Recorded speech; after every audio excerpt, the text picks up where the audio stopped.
मायका या ससुराल। रितिका, रितिका कहाँ हो तुम? मेरी कॉफी और ब्रेड कहाँ है? मुझे ऑफिस के लिए देरी हो रही है।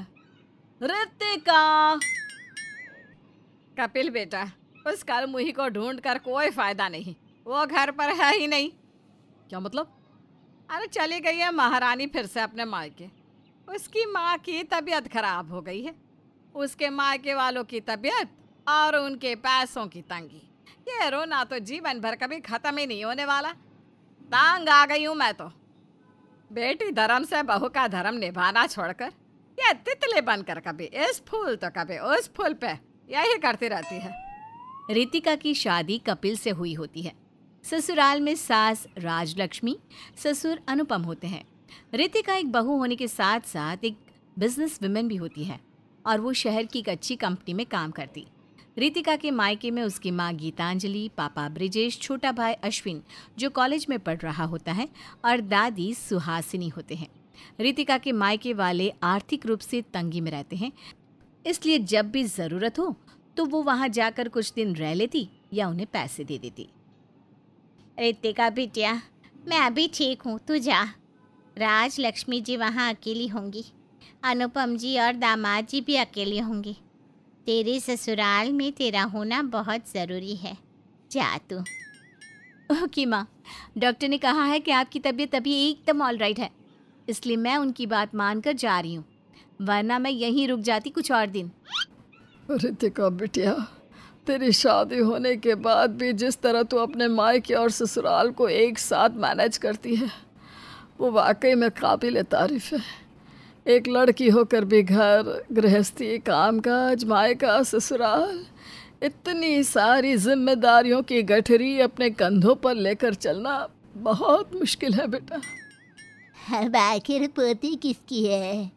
सुहासिनी चौबे की है। हाँ। रितिका अपने मायके से ससुराल चली जाती है। तभी गुस्से में तपती हुई राजलक्ष्मी रितिका पर चिल्ला पड़ती है। ओ महारानी, ये कोई होटल, गार्डन या मेला नहीं है जब चाहे मुंह उठा के निकल लिए और जब चाहे मुंह उठा के लौट आए। अपना मायके जाना और मायके वालों से चुंबक की तरह चिपके रहना काम कर। अब तो तुझे किसी एक को ही चुनना होगा, मायका या ससुराल, वरना तुझे हमेशा हमेशा के लिए ही मायके पार्सल कर दूंगी। रितिका राजलक्ष्मी की बातों को नज़रअंदाज कर देती है। कपिल उसे कुछ नहीं कहता और वो उस पर हमेशा भरोसा करता। एक रोज़ रितिका का छोटा भाई अश्विन उसके ससुराल में आता है और रितिका उसे कुछ पैसे देती है। ये ले अश्विन, जा अब जल्दी से अपने कॉलेज की फ़ीस भर दे और खूब मन लगाकर पढ़ना और अच्छे नंबर से पास होना। रितिका दीदी, सच में भगवान आप जैसी बहन सबको दे। बस अपना आशीर्वाद मुझ पर यूं ही बनाए रखिए और दुआ कीजिए कि मैं भी आपकी तरह सक्सेसफुल, टैलेंटेड और मल्टीटास्किंग बनूं। राजलक्ष्मी रितिका और अश्विन की बातें सुन लेती है और रितिका को अश्विन को पैसे हुए भी देख लेती है। वो गुस्से से तिल मिला जाती है। अश्विन के जाने के बाद वो रितिका को खूब सुनाती है। क्यों रे नास पीटी, बड़ा पैसों का पेड़ उगा है क्या तेरे आंगन में है, जो इतने पैसे उड़ाती रहती है अपने मायके वालों पर? माना कि तू एक आत्मनिर्भर नारी है, लेकिन इसका मतलब ये तो नहीं ना कि तू अपनी जिम्मेदारियों को भूल जाए। तू इस घर की बहू है और मेरे बेटे की बीवी। अब तू अपने मायके से पराई हो चुकी है, वहाँ पैसे देना बंद कर दे और ज़रा अपने और कपिल के भविष्य की तरफ ध्यान दे। आने वाले कल में तुम दोनों का बच्चा होगा, उसकी परवरिश, उसका खर्चा, उसका भविष्य, वो सब भी तो देखना है ना। ये नोट पे नोट खर्च करती रही अपने मायके वालों पर तो खुद ही अपनी गृहस्थी को आग लगा देगी, समझी? बिना कुछ कहे रितिका चुपचाप सब कुछ सुन लेती है और राजलक्ष्मी कपिल को भी भड़काती है। क्यों? अरे हैरान मत हो बेटा, ये तो तेरी बीवी की बहुत मामूली शिकायत है। ऐसे तो उसने न जाने कितनी बार नोटों की गड्डी भर भर के अपने मायके वालों को बांटी है। अब से तो हमें उसकी कमाई का भी हिसाब रखना होगा। हाँ माँ, आप सही कह रही हो। एक बार दिया, 2 बार दिया, 3 बार दिया, समझ में आता है, लेकिन लगातार अपने घर वालों को पैसे पहुंचाते रहना, ये तो सही नहीं है। और फिर तब से कपिल और राजलक्ष्मी इस बात पर कड़ी नज़र रखते हैं कि कहीं रितिका ने अपनी तनख्वाह में से मायके में कोई पैसे तो ट्रांसफ़र नहीं किए ना। कपिल आए दिन रितिका के बैंक अकाउंट का स्टेटस चेक करता रहता है। ऐसे ही एक दिन फिर से राजलक्ष्मी रितिका को अपनी माँ गीतांजलि को कुछ पैसे और सामान देते हुए बाजार में देख लेती है, और जब रितिका वहाँ से चली जाती है तब राजलक्ष्मी गीतांजलि के पास जाकर उससे कहती है, गीतांजलि जी, अब बस भी कीजिए। माना कि आपकी बेटी बहुत कमाती है, इतने ऊंचे दर्जे पर काम करती है, पर आप ये बात मत भूलिए कि वो अब हमारी बहू है और वो आपका पराया धन हो गई है। ये यूं बार बार पैसे मांगना और पैसे लेना शोभा नहीं देता आपको। लेकिन वो दरअसल अब झाड़ू की तरह कोई सफाई मत दीजिए। मुझे जो कहना था मैंने कह दिया। मेरी बेटी रीना भी अपने ससुराल में सुखी है, कमाती है, लेकिन मैं तो उससे 1 रुपया तक नहीं मांगती। राजलक्ष्मी गीतांजलि को इतना सुनाती है कि बेचारी गीतांजलि गर्दन झुकाए ही रह जाती है। दिन गुजरते जाते हैं और फिर एक दोपहर ये खबर आती है कि रितिका के पापा ब्रिजेश जी की मृत्यु हो गई है किसी बीमारी के कारण। रितिका फौरन अपने मायके भागती है और फिर ब्रिजेश की मौत का बहुत शोक मनाया जाता है। राजलक्ष्मी, कपिल और कपिल के पापा अनुपम भी रितिका के मायके पहुंचते हैं। फिर अंतिम संस्कार की सारी रस्मों के बाद जब रात में रितिका गीतांजलि से ब्रिजेश के आखिरी दिनों का हाल पूछती है तब, माँ, ऐसा क्या हुआ था जो पापा को डॉक्टर्स बचा ही नहीं पाए?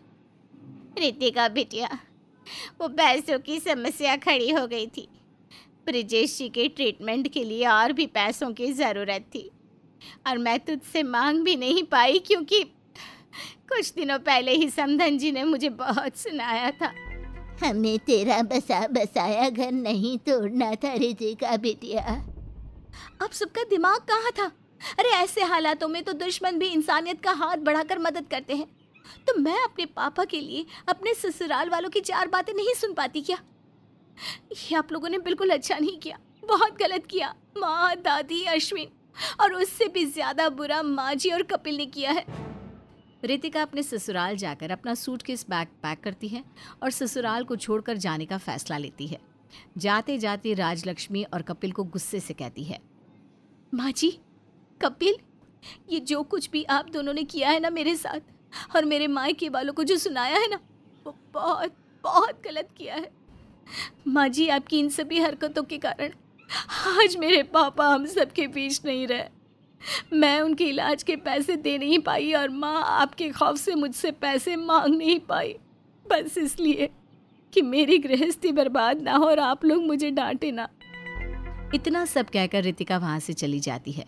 माँ, ये सब क्या हो गया? ये सब मुझे सही नहीं लग रहा। तुमने... अरे मेरे नादान परिंदे, इतने दिमाग के घोड़े मत दौड़ा, वो अपने आप वापस चली आएगी, देखना तू।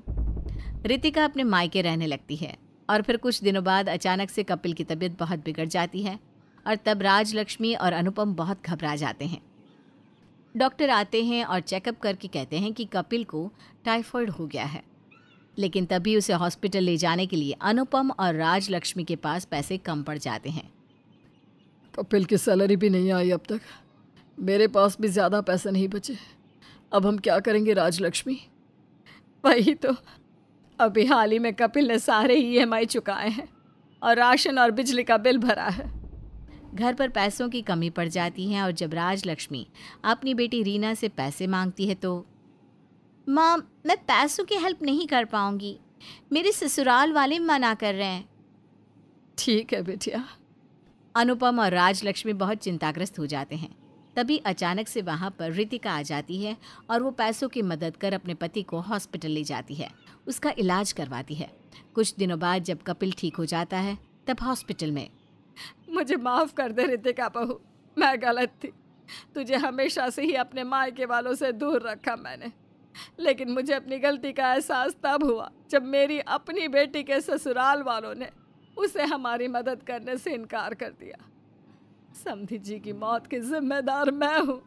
मैं बहुत बुरी हूँ, बहुत पापी हूँ।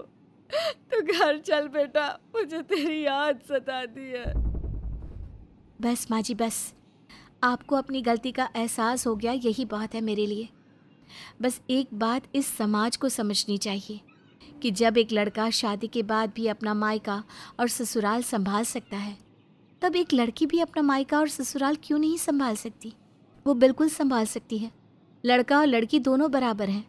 अगर लड़की ससुराल से मायके में पैसे दे तो इससे ना तो ससुराल वालों को कोई प्रॉब्लम होनी चाहिए और ना ही इस समाज को। राजलक्ष्मी और कपिल रितिका से माफ़ी मांगते हैं और फिर रितिका फिर से अपने ससुराल में लौट आती है।